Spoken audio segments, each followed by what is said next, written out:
Hi everyone, my name's Lee. Welcome to my channel Kola Flipper. I'm a part-time UK reseller. I buy items second-hand at charity shops and car boot sales, and I resell them on eBay for a profit.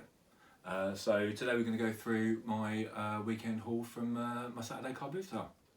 So I'm going to start with the electronics I picked up on Saturday. So I picked up a handful of electronic items, some good, some not so good. First one was PlayStation, the original PlayStation. Never actually seen one of these out in the wild. I've seen plenty of PS1s, a smaller version, PS2s, PS3s, but I'd never actually seen the original. The stall was looking pretty shabby, and so was this PlayStation, to be honest. It had writing all over it. It looks like someone had written all over it in a Sharpie. But the case was in good condition, so I asked how much it was, and they only wanted £3. So really pleased with that. I do need to test it to make sure it works, and I've got a bundle of games in the garage, so I'll be able to give that a little bit of a test, and I've got some spare controllers, so yeah, looking forward to having a little go on that. PlayStations, to be honest, I'm out of touch with how much they go for at the minute. I would have guessed at sort of 30-40 quid. They are quite a decent retro item, but I'm out of date with the actual pricing, so probably want to have a look at that yourself. But for £3, you can't go wrong. Even parts, that's going to make me a profit, so really happy with that. Hopefully should be able to make my usual £20 minimum margin, so really pleased with that. The only other gaming bits I picked up, I won't bother getting it out, it was just a Wii. So it was Wii, 2 controllers. One had the Wii Motion Plus add-on bit, and all the other peripherals. Even it wasn't in a great state.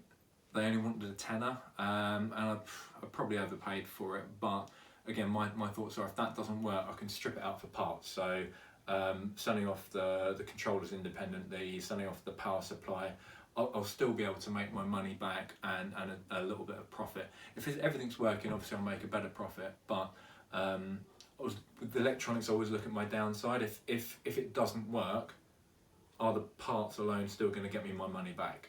So in both cases, I think it was a tenner for the Wii, £3 for that. Quite happy with those. Now, one that could be a fail is this turntable. Walked past it, immediately saw it as Pioneer. Pioneer's a fantastic brand. Had a quick look. The fact it's got an intact dust cover was good. Had a quick look. You've got the original toner arm and needle. It looked in relatively good condition immediately. I asked how much it was, and they only wanted £3, so I snapped it up straight away. But on closer inspection, now I've got home, I have overlooked a few things which are going to potentially impact my profit. So I like to try and make at least a £20 profit after all my fees, and I might have made a bit of a boo-boo here. So this should sell for about £40 normally. So you think, well, we've only spent £3, that's not too bad. The things I've overlooked are the fact that it's a Pioneer PL Z94. So yeah, about £40 plus postage it should go for. Captive cables, so rather than plugging in the cables, they're all soldered in part of it. So you've got your RCA cables to connect to the actual hi-fi unit. But I didn't see this. I just assumed it had a 3-pin 13 amp type plug, and it hasn't. It's got it needs a transformer, so it either has to go into a hi-fi, another Pioneer hi-fi that has that output on there, which really cuts down my potential sales market, or I have to go and buy a transformer to get the voltage right. So that does impact things. The transformer is going to cost me 10 or 12 quid. So that all of a sudden makes it from £3 to say £13, maybe £15. That's not ideal. Issue number 2, since getting it home, I've taken the platter off to inspect the drive belt. So under here, I don't know if I can get it off to show you video. There's a drive belt. So you've got the motor, and the motor has essentially a massive elastic band which goes around the actual outside of a platter. This thing, which spins it. The problem is that has degraded over time and basically collapsed. So a new drive belt is going to cost me another £5 or so. So we've gone from £3 to 13. Now we're going to add on a drive belt as well. We're now looking at, this is now costing me £18. Now, would I, it basically, I can still potentially make, so let's say it sells for 40 odd pounds, I'm going to barely make my £20, but the reality is I'll probably end up taking an offer. Sending these through the post are a little bit more delicate, so that's not ideal as well. So I don't know if I would have taken the risk of knowing that I've now all of a sudden got to shell out more cash. So I'll still make money, I'll still make a profit, but the margin is now so small, or on a knife edge of my normal threshold, that I don't know if I really would have bothered with it, to be honest. I like something that's if it's gonna be tight on margin, it better be small and unbreakable. For example, shoes, clothing, that's not a problem. This takes up space, it's breakable, I've got to get it work, make sure it's working, and to do that I've got to shell out more cash. So I'll make a profit, but I kind of wish I hadn't bought it now. So yeah, possibly for me that's a fail, but it depends on what your strategy is. I've got a very specific strategy for my reselling, and this does no longer fit the criteria, so I think I've made a bit of a boo-boo on this one. Now, next item is this. This I saw on a stall, and it is a silver watch. Now, I know it's silver because I could just about make out on the back a little 925 stamp. Some quite nice detail on the side, and it's Swiss made. If you pop it open, pops open. I've not seen a case open up like this before, but right along the bottom it says Swiss made, but there's no maker's mark on it, and I can't, normally I would expect the back to open so I could get it out to have a look at who actually made the works, but I can't at the moment, so I need to have a think about this. It was only £2, and I thought, I didn't see that it was Swiss made when I was there. I could see the 925, and I thought, well, you know what, £2 for a silver case, that's got to be worth a go. I'm pretty sure I'll get more than that back for scrap value, but it's not working. So I don't know, maybe there's someone out there who wants a project watch. I would have thought, I've had a look at comps, I need to have a proper look, but somewhere around the £20 to £30 mark. I guess there's spares and repairs, but yeah, it's quite a nice watch. Just a shame I can't see a maker's mark on it, so I need to do a little bit more digging to figure out if I can get the case off the workings to see if there's a maker's information on the inside. But I thought for £2 it's a gamble worth taking, so yeah, just thought that was kind of cool. Right, now on to my normal sort of bread and butter items. I pick up a lot of shoes. I've got boxes and boxes and boxes of shoes because they are low cost to buy, high margin when you sell them on. If you're buying the right shoes in the right condition, they don't break in the post and they're small to store. So I think I've done quite well on the shoe front. I got a bundle of shoes, so I got some walking boots, some New Balance. So these are Brasher walking boots. Brasher is quite a good brand. Any decent leather walking boot you can clean up and you can do well on. So I paid three for these. Got a deal in the end. I can't remember what they wanted initially, but I paid £11 for the whole lot. So Brasher as a brand are quite good. There is a little problem which one of the eyelets has come off, but you can buy a replacement eyelet, so that's not so much of an issue for me. But if you're not competent at fixing things yourself, you might want to steer clear. But once I've replaced that eyelet, last pair of brushes I sold for about £38. Depends on the spec, but I have sold ones for higher. But a nice leather walking boot, I can clean anything that's leather, I can clean up well. So decent profit out of these, considering they're costing less than £4 each. So really happy with those. New Balance trainers always go well. Suede is a little bit harder to clean up than leather, but I've got a suede cleaning kit. So there are specific types of brushes that you need. So initially there's a type of dry brush to try and get the dirt out. You do then shampoo them, and then afterwards with suede it kind of dries hard. So what you need to do is then break up that top surface. So you have a special brass brush, which then breaks down that top surface to give it the nice sort of fluffy feel. So a little bit of work needed for these. These are quite dirty, but the heels are in good condition, the toes are in good condition. I'll be able to get these, little diamond on the bottom, I'll be able to get these looking pretty much brand new again, so shouldn't have any issue with getting £20–25 for those.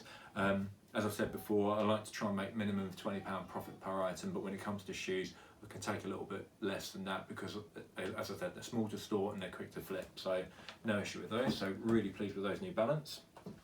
Always do the bend test to make sure there's no cracks on the sole. Always check the inside at the back of the heel, because that's the bit that wears the most. So if that's worn out your stuff, you're not going to make any profit. You might as well chuck them. So yeah, always check that, but they're good. And these are the ones that are in the best condition. So I think originally she wanted 5 or 6 for these. Again, not much in the way of wear, good condition Nikes. In that sort of colour as well, should be a really, really quick flip.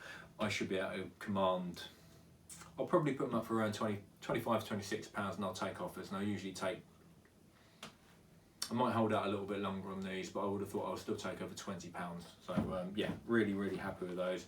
Might push a little bit more, but yeah, good little buy, all off of one store. So next couple of items are all UGG boots, or UGG related. So a lot of people shy away from UGGs because 2 reasons.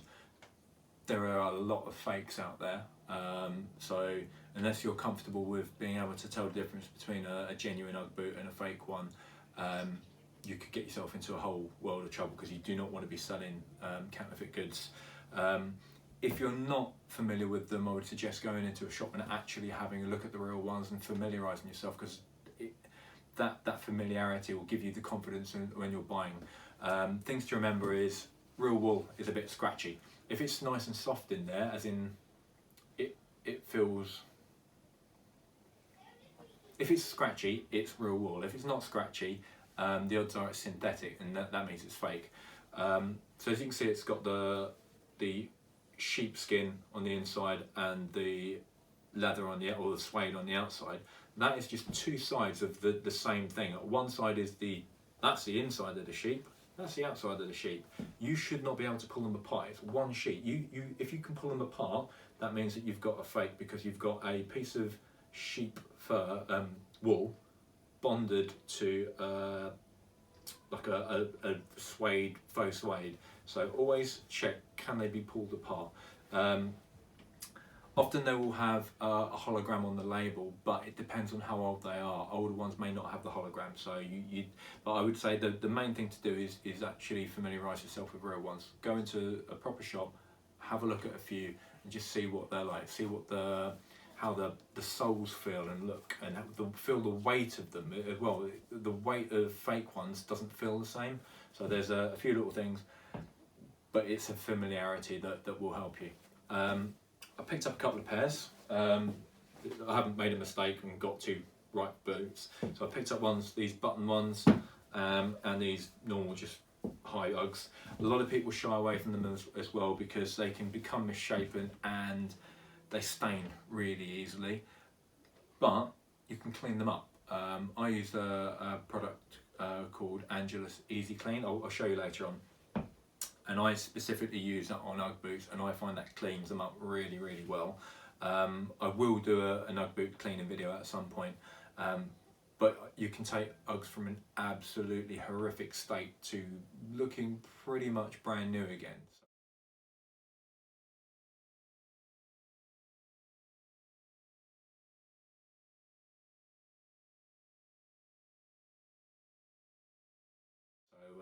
Other things to watch out for wear. So you've got the leather, and just before you get to the rubber sole material, there's a cotton rim that goes all the way around. If that's worn out, you're stuffed. So always check for that as well. Check your heel wear. Both of these are in good condition. Honestly, I mean, again, this has got a stain on it, and if they've got stains on, because I know I'm competent at cleaning them up, I use that as bargaining down power. So I can't remember exactly what I paid for them, but it would have been in the sort of £5 to £7 a pair sort of region. These wooden buttons can sometimes break, so just check they're all whole. But yeah, really pleased with these. Should be able to get somewhere. And right now, I know I'm not going to sell anything right now. I know that coming up for winter is when I'm going to make my money. So again, you've got to realise that if you want to sell them now, you're going to take a hit on your price. If you're confident that you can sell them for a higher price, which I am, I will hold out for winter. Autumn, winter, these will go out, no issue. I'll get them cleaned up, I'll put protective spray on them. And again, that's another thing that cost me a couple of pence to spray them. But I can add, these have got protective coatings on, and that helps me push my price up, or it makes me stand out from other sellers. So Ugg boots, always a winner for me. But you just need to take into consideration that you may hold on to them until the right time of year. I still do sell them through summer, but not as often. But I will hold my price up because I don't want to have gone through all that work to get them looking good and then think, oh, I'm desperate for the money, and take low offers. So for me, stick them up high, leave them high. That's fine for me, not a problem. Also got these, I've seen these before, pair of Ugg slippers. Again, bit of a state. These have been washed because the leathers or the suede's all stiff, and obviously they couldn't get that stain out. These were £1, and I thought, well, if it all goes wrong and I can't get that stain out, it's cost me £1. It's not an issue. So the more stained any Uggs are, the more I'll try and knock the price down, because I can get out most stains and marks, but if I can't, I don't want to have invested £15 in a pair. Knowing that I can get around the £40 mark, that means that I know roughly how much I need to be able to spend as a maximum on an item. I will spend 10, I will spend 15, depending on the specific model. I've bought I think they're called Brooks. It was a leather pair, so rather than the suede, it was a leather outer, and I sold those for 65. So yeah, you can do quite well out of Uggs, as long as you're aware that you do have to put some legwork in to get them looking their best.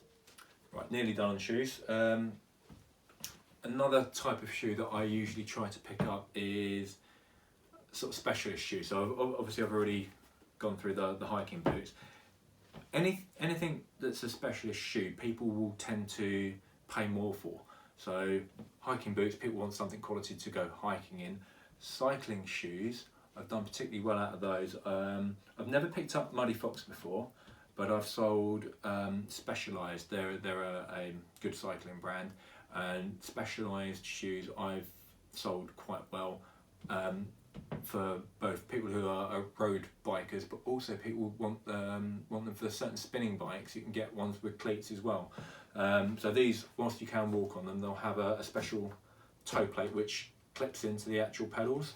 So these are a much clunkier version for mountain biking.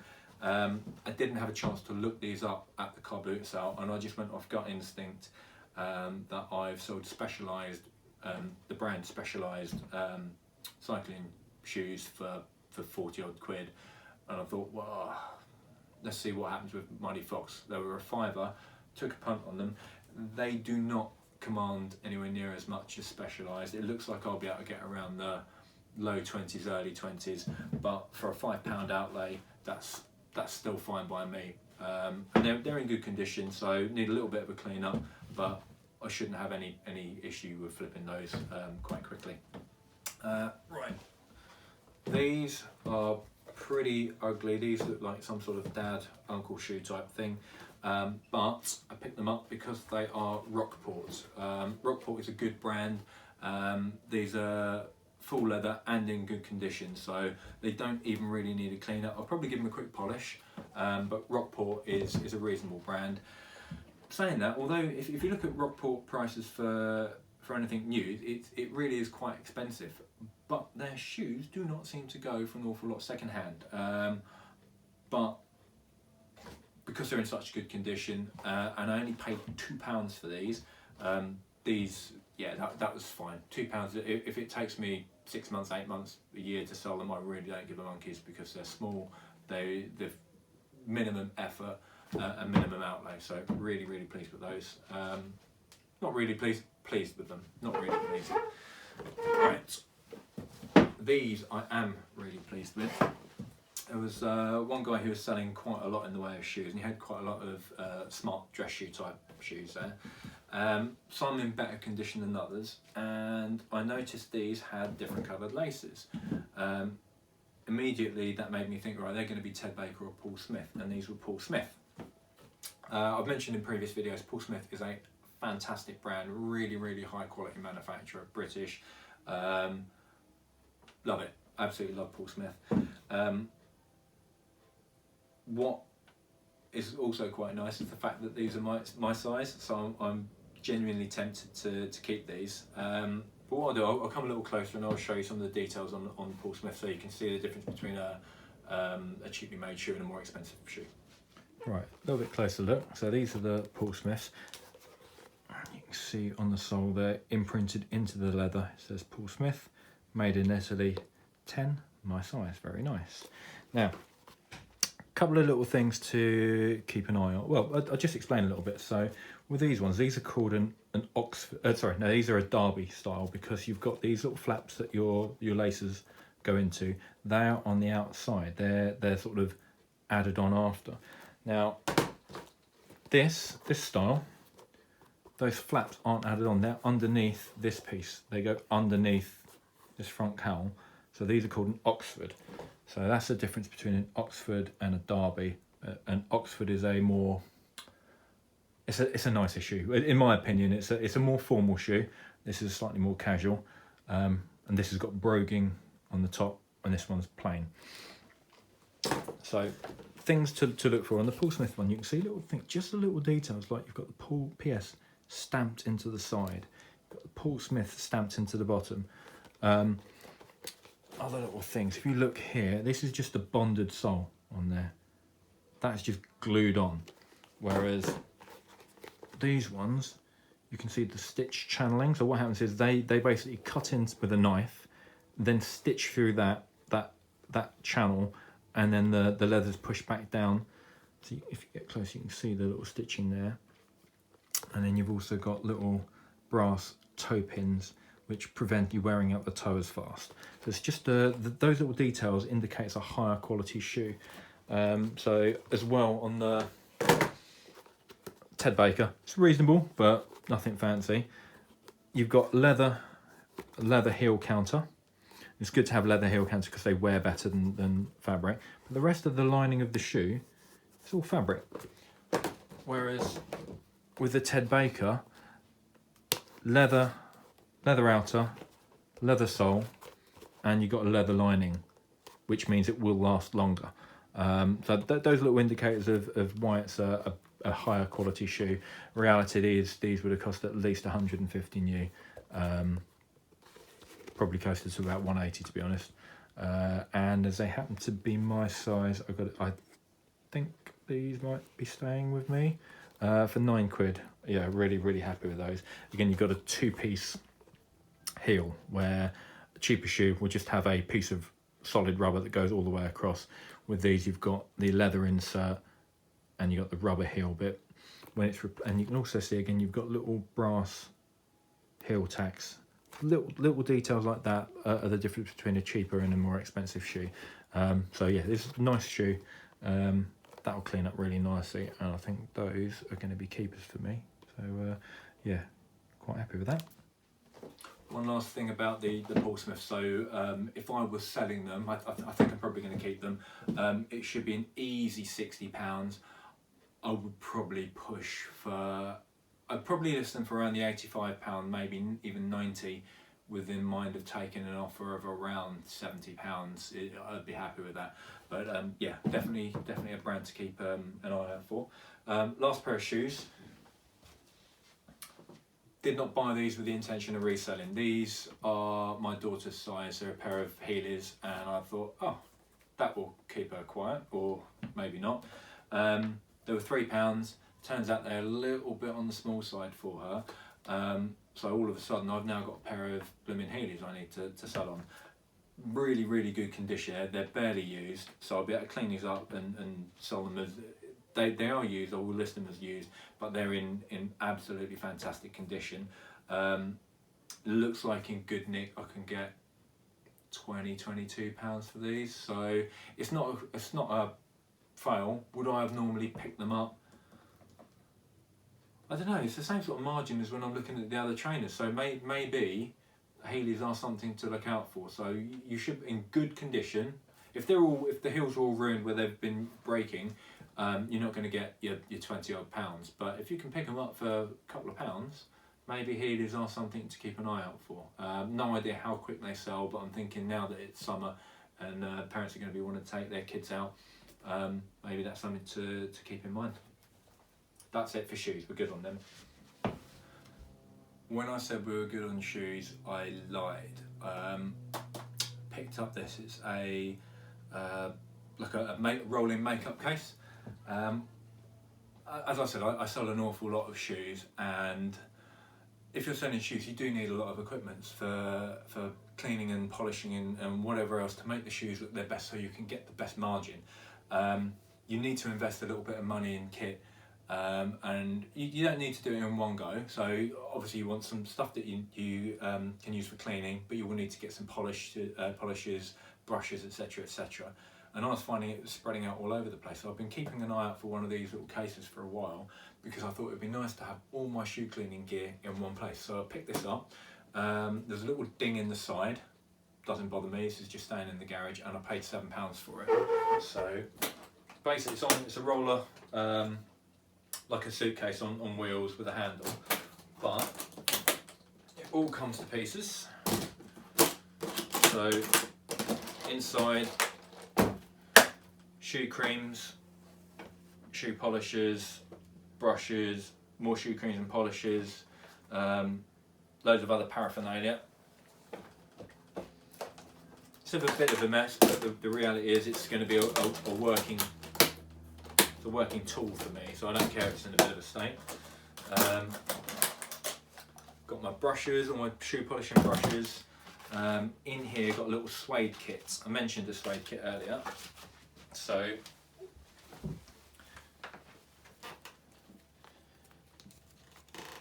this is called a crepe brush. That helps get the nap back on the suede if the suede's all brushed down. You've got a dry brush, so it's just like a nail brush but slightly stiffer, and that helps rough it up. Basically, you can get dry dirt out of the suede. We've also got this, which is a brass bristled brush. If you had steel's too tough and it would rip through the suede, whereas brass, it's a softer metal. Because it's got very fine edges, it breaks up that surface if it's gone hard. So a little brass suede brush. And this is a suede rubber. Again, if you've got a stain or a water stain, you can often get them out with a suede brush. So I've got a full kit. That's really helpful. So anything suede, I'm now no longer scared of getting. So yes, look, my little suede kit and all my brushes there.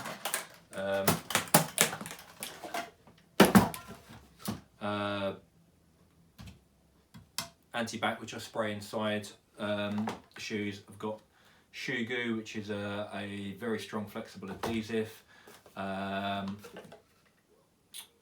Saddle soap, excellent for cleaning up any leather shoes, and it helps rehydrate them again. A cheap debobbler. I've got a good quality closed debobbler, and I've got a cheap one because sometimes you get bobbling inside the heels. This item, it's probably the best cleaner I've had for shoes. I don't know if I can, there we go. It's Angelus Easy Clean. So I've got that from Amazon. I specifically use this for UGG boots, but I do use it for trainers as well. So my trainers and UGG boots, I use this a lot.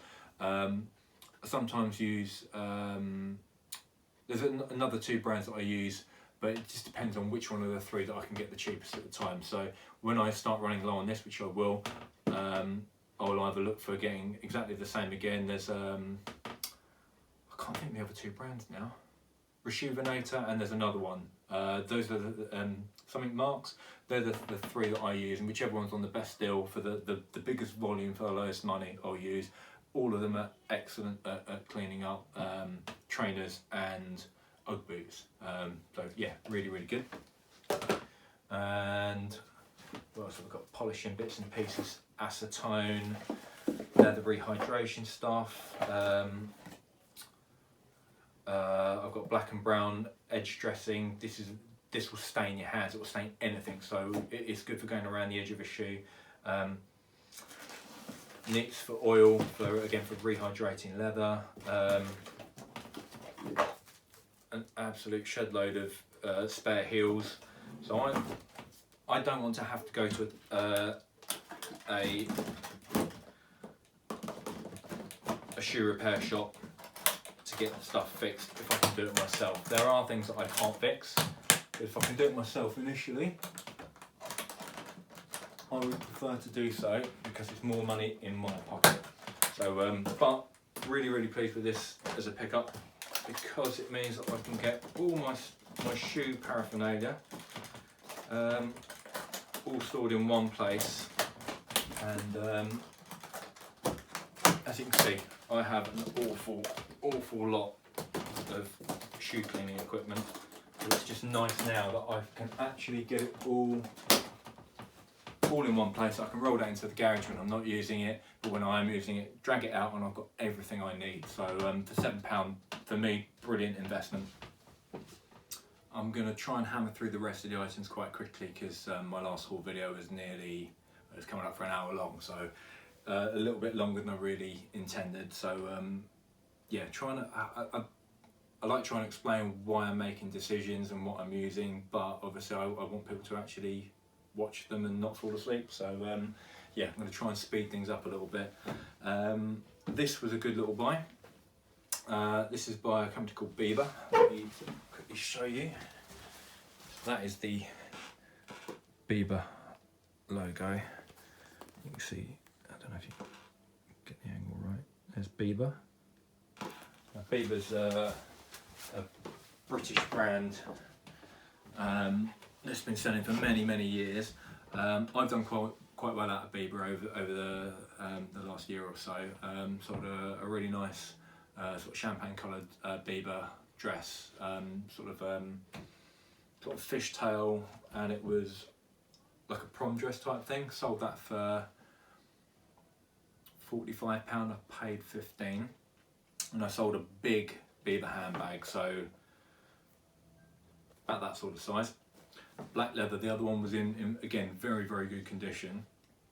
I paid 25 for that one, and I sold that for about 80 something. Might have been 80. This particular one I paid £8 for. There's a little bit of scuffing on the plaque at the back. Super soft leather. Cool sort of a purple leopard print inside. Really good condition. So yeah, for £8 you wouldn't go down on the price. She had that, and she had a Karen Millen one, both for £8. Karen Millen one, I could have still made money on it, but it wasn't quite in as good condition as the Bieber one, and I know I can get a higher margin on it, so I decided just to get one of them. So yeah, really pleased with that. I've got some other clothes that I bought from the same seller, but yeah, Bieber is something to keep on your radar. Really nice. Right, next item is from the same seller as the Bieber bag, and it is a really nice Reese shirt dress, nice khaki colour. I haven't done comps on it yet, but it was £4. Reese always sells well for me. I'm probably going to stick this up for around the £30 mark and see how it goes. I need to look at comps first, but my instinct's saying that I should be able to get around the 25 to 30 without too many issues. She was having a massive clear out, but I bought a few bits and pieces for the kids. But yeah, those are the two items I got for reselling. Should make some decent margin on both of those. The Bieber bag, I didn't mention margin, did I? I would have thought, if I got 80 odd for the big one, I'm going to put it up for probably 40, 50. I haven't looked at comps yet, but I've paid any issues for getting around the 40, £50 mark. So for £8 outlay, not an issue, happy with that. So next couple of items I got off the same rack. First one I saw, where is it? It's this one. I just was attracted to the detail. Very nice pleating on the front, and that made me think instantly, okay, some money's gone into the manufacture of that. went across, had a look. It's French Connection. I don't always pick up French Connection. It can be hit and miss, but just the look of the item, I should be able to sell that.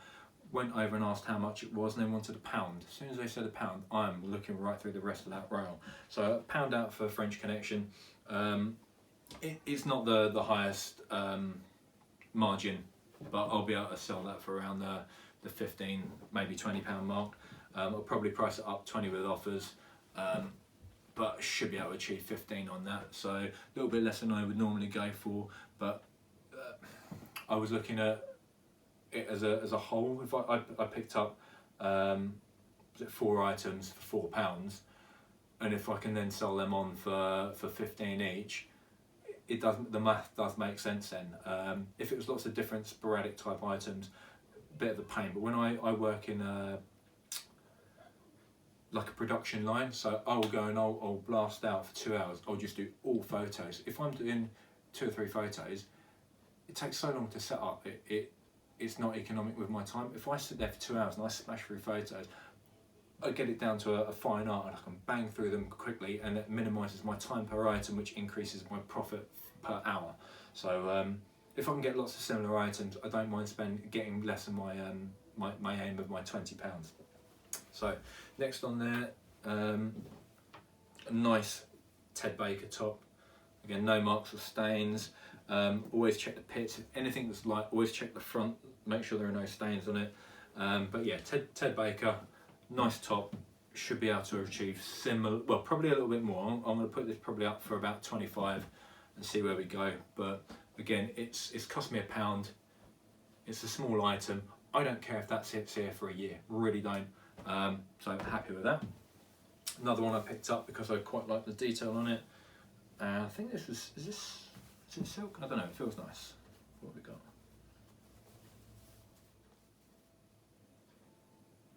After all that, it's not silk. Right, anyway. Another top with some nice detail on it, and again, this was French Connection. Really wouldn't have thought I'd have any issues with achieving 15, maybe £20 on that. So that's another nice top for £1.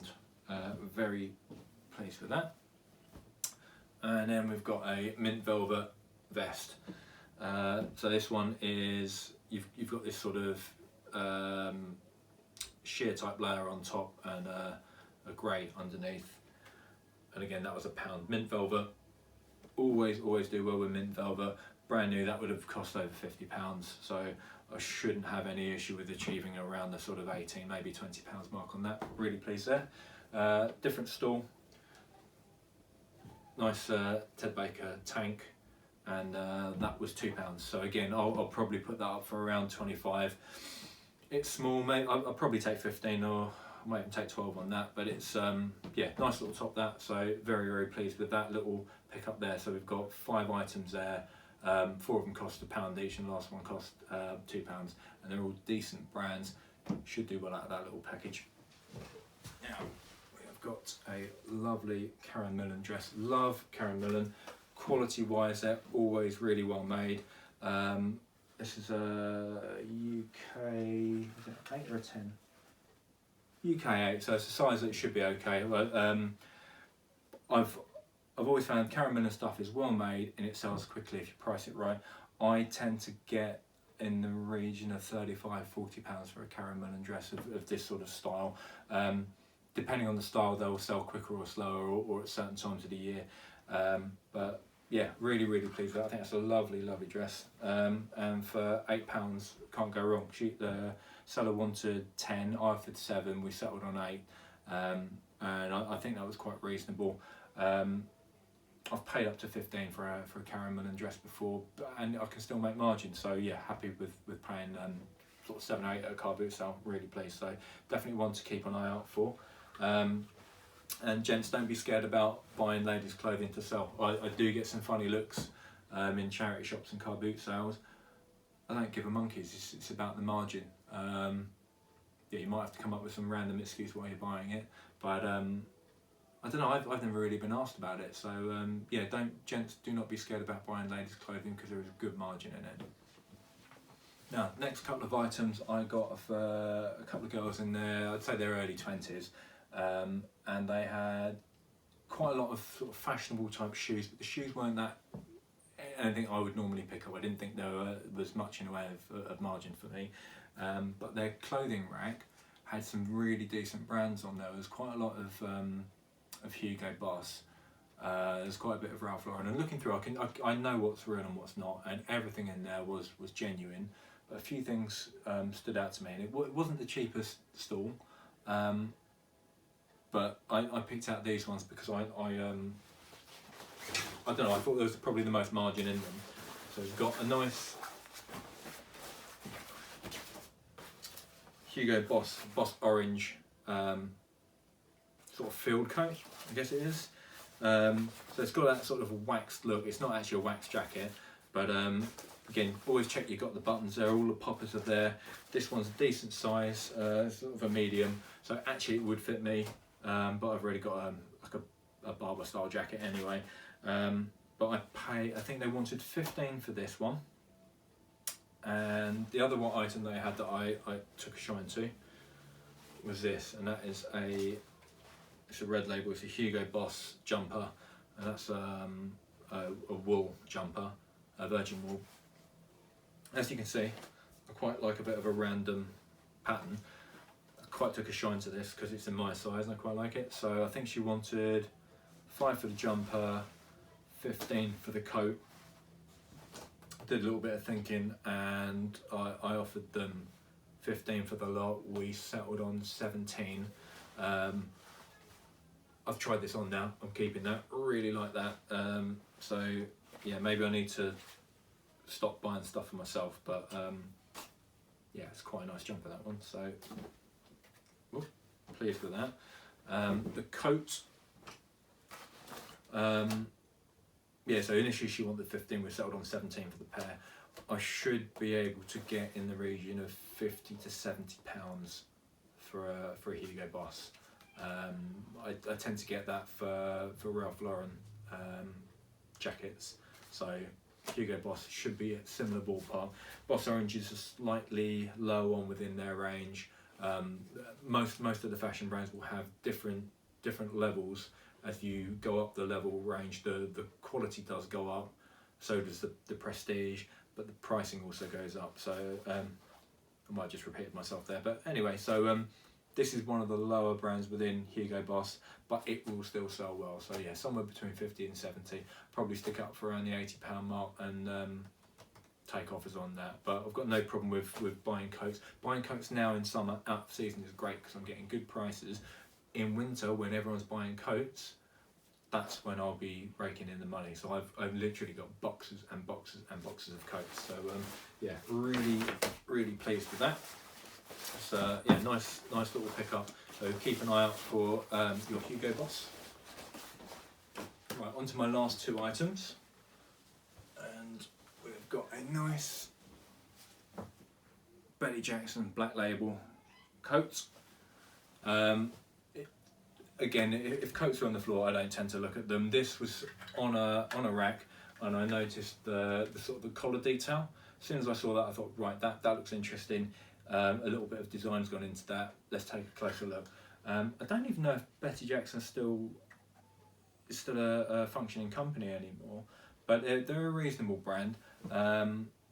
Would I have paid up for this? Probably not. I had to buy it quickly because there was a crowd forming around that particular stall. But they only wanted £4, so if it all goes wrong, I cannot make a loss buying a coat like this for £4. This is it's an attractive coat. All the buttons, everything's there. I cannot make a loss on it.